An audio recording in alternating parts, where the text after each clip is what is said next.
Okay, so we were talking about how the first book of Maccabees starts with coming of Alexander. Just the way all the visions in Daniel start. And actually, in answer to what you were saying, you see Daniel has the Kittim as the Romans appearing in the Eastern Mediterranean, taking on the Carthaginians and Phoenicians.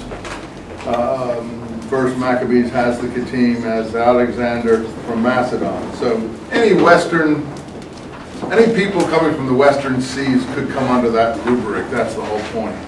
But we read certain passages, so we know now who the Kittim look like from the passages that we read earlier. So we were talking about Maccabees 1 and the how far did we get? Did we get to the point that they had moved the Feast of Tabernacles to the 25th of the month of Kislev? In any case, it's hard for me to figure out where exactly we stopped here in Maccabee books. Which chapter did we do in 1 Mac? 224. Huh? 224. 224 we got to? So Mattathias leading his people basically out into the wilderness, and he is the patronymical, if you want to call it that. Patronym refers to, or eponym, someone you're going to call or hark back to as the symbol of the whole movement that we speak of in terms of Maccabees. So I've already called attention to the fact of all these Christian names. Of course, Mattathias appears among the apostles of Jesus in 2 places. He's the substitute for the supposed fall away of Judas, another Maccabean name. His name is Matthias, and then there's Matthew, who's also among the so-called apostles. Not that I accept those lists as very historical. In fact, you'll forgive me, until you prove it to me, I just speak about, the picture, not necessarily an actual historical. But the fact there are 2 Mattathiases, Matthew and Matthias, which are variations on the same names, I think speaks of some harking back to the heroic events of this movement. I also mentioned last time that I thought that without the Maccabean movement you wouldn't have Christianity, and I'll try to explain that as we go along. But what we have here in 224 to 8 is the beginning of what you have to call the Zealot movement. Now, this is not the official beginning as far as Josephus is concerned. For Josephus, the Zealot movement, if you've been reading ahead in Josephus, begins when? He calls it by numerous names. And it actually doesn't call it the Zealot movement until very late in the war, the Jewish war presentation. He has numerous names for it, but the main name he calls it is the fourth philosophy. The fourth philosophy, or the fourth, I think it is philosophy that he calls it. And that's in both the Antiquities and the Jewish War. He has it at the same place, 4 BC to 7 CE. People say, why don't you say BCE? I get tired of adding all these letters to satisfy some sort of cultural equanimity, Everyone knows what I mean by BC, and BCE is clumsy. So I got half for the Christians and half for the Jews.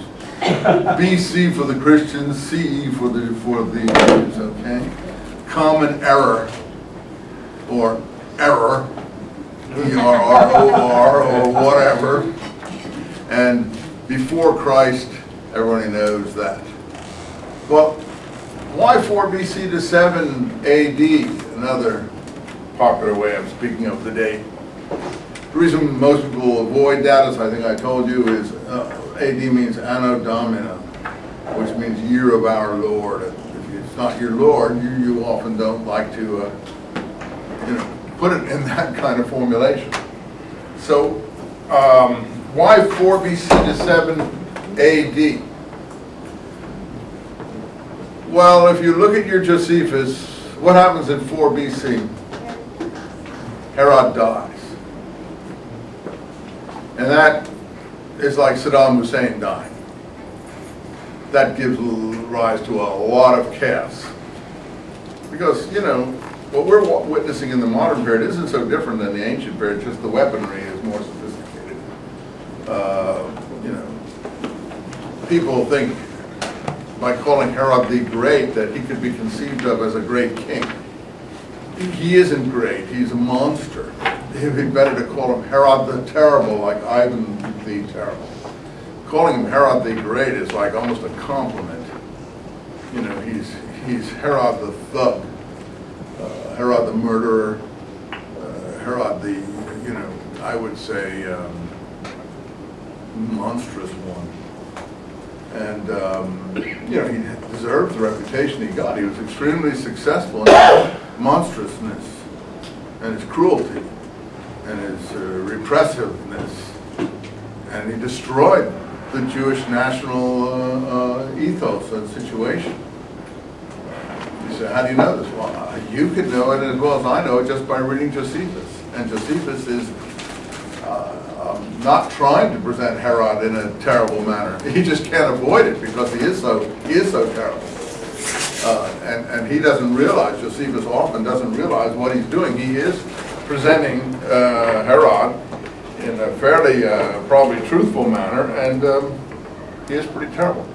So with his death, you see, the repressed freedom movements and other kinds of resistance groups can find expression, but it's a chaotic situation.